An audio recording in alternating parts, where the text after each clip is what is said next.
Daily మాకు పప్పే పెడతారు. ఒకవేళ మాది లాంగ్ జర్నీ అయ్యి పొద్దున కొంచెం లేట్ అయ్యి పొద్దున వస్తే రాత్రంతా ఎవరితో వండొచ్చినావా అని అది ఇది మాట్లాడతారు.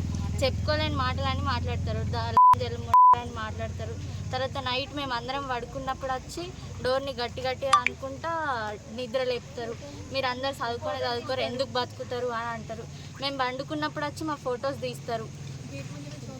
గేట్ ముందు నుంచి ఎవరు పోయినా మీకోసమే వస్తారు, మీరు అందరు ఎవరి దగ్గర అన్నారు అని అట్లా ఇట్లా గలీజ్గా మాట్లాడతారు. వర్కర్ రేణుక వాళ్ళ కొడుకు, వార్డన్ వాళ్ళ కొడుకు. ఏం పేరు? రాజేష్. డైలీ వస్తారా?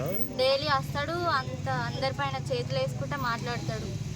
ఇక్కడ వచ్చి మందు ఏమైనా తాగడం చేస్తాడా? మందు తాగడం ఏమైనా చేస్తాడు అక్కడ?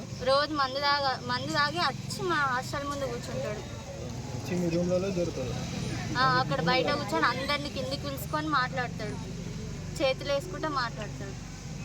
ప్రతి ఒక్కరి మీద చేతి వేస్తాడు? అలాగే ప్రతి ఒక్కరి పైన చేతులు వేస్తాడు. చేతి వేస్తే ఏమంటాడు మీకు? వచ్చి ఇట్లా మాట్లాడతాడు అంతే. చేతులు వేస్తుండ ఆంటీ ఒక్కసారి చెప్పండి కదా అంటే అక్కడ వర్కర్లు అంటారు కదా, ఏం కాదు మీకు అన్నలాంటోడే కదా, వేస్తే పడితే ఏమవుతుంది అని మాట్లాడతారు. మళ్ళా తినడానికి పోయినప్పుడు మంచిగా ఉందా మీకు, గట్లంటోళ్ళు అయితేనే కరెక్ట్ మంచిగా అయింది మీకు అని మాట్లాడతారు.